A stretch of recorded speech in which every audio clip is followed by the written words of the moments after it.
नमस्कार, लोकमत राजस्थान में आप सभी का स्वागत है। मैं आपके साथ मोनिका राठौड़ा। ये रुक करते हैं आज की कुछ खास खबरों की ओर।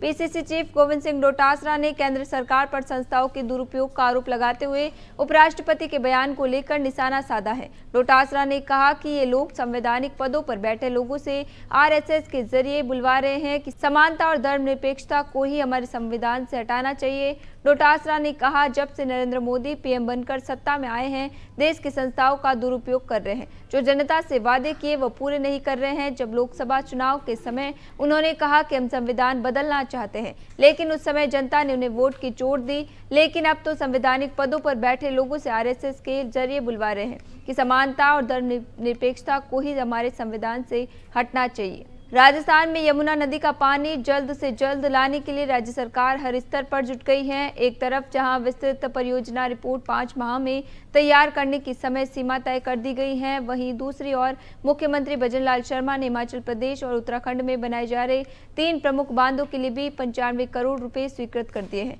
ताकि यमुना पानी से जुड़े काम में किसी भी स्तर पर देरी नहीं हो। यमुना नदी जलग्रहण क्षेत्र में रेणुकाजी और लखवार बांध का निर्माण किया जा रहा है। नदी में ज्यादा पानी आने पर बांध में पानी रोका जाएगा और इसी पानी की जरूरत के अनुसार राज्यों में सप्लाई के लिए छोड़ा जाएगा। नरेश मीणा जन क्रांति यात्रा की तैयारियों में जुट गए हैं। फिलहाल वो जनसंपर्क पर निकल गए हैं। इसी दौरान उन्होंने टोंक में मीडिया से बातचीत करते हुए बड़ा बयान दिया। उन्होंने कहा कि राजनीति में बैठे सफेद पोश और मिलावटी नेता बंदूक उठाने वाले गुंडों से भी खतरनाक है। जिन गलत नेताओं को वोट दिया है, जनता अब उनका स्वागत नहीं करे, बल्कि तमाचा मारे और जूतों की माला पहनाए। उन्होंने बताया कि वो 11 सूत्रीय मांगों को लेकर एक जन क्रांति यात्रा निकाल रहे हैं। उन्होंने कहा कि कम समय होने के कारण मैं लोगों तक नहीं पहुंच पा रहा हूं। केवल मीडिया और सोशल मीडिया के माध्यम से जनता के बीच जानकारी जा रही है। अब कितना आशीर्वाद मिलेगा ये जनता के ऊपर है। जोधपुर में युवकों को किडनैप करने की धमकी देकर 9.50 लाख रुपए लूटने के आरोपी चारों कांस्टेबल को नौकरी से बर्खास्त कर दिया। कमिश्नर के निर्देश पर डीसीपी आलोक श्रीवास्तव ने यह कार्रवाई की।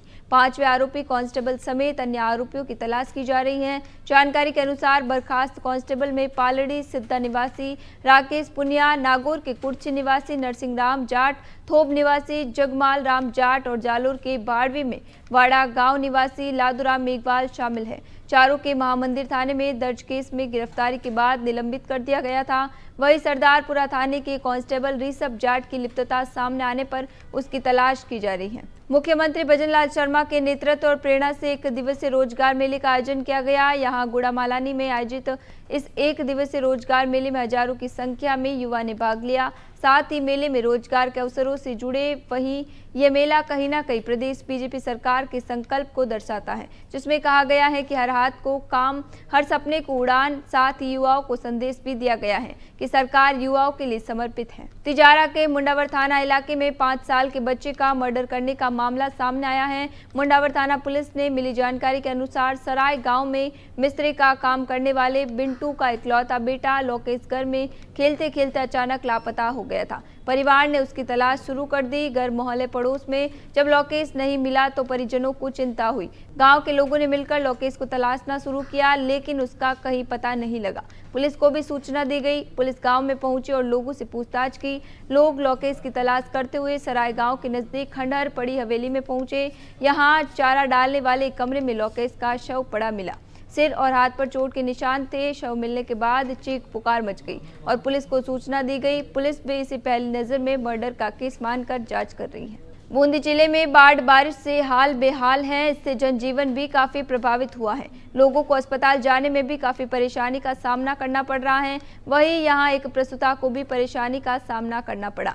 यहां एक गर्भवती महिला को जेसीबी के माध्यम से अस्पताल पहुंचाया गया। आपको बता दें, करीब 1 किलोमीटर तक जेसीबी में गर्भवती और उसके परिजन बैठे रहे। वहीं अस्पताल में गर्भवती की डिलीवरी करवाई गई। प्रसूता अनिता कहार ने नवजात को जन्म दिया। बताया जा रहा है कि मां और नवजात दोनों की हालत खतरे से बाहर बताई जा रही है।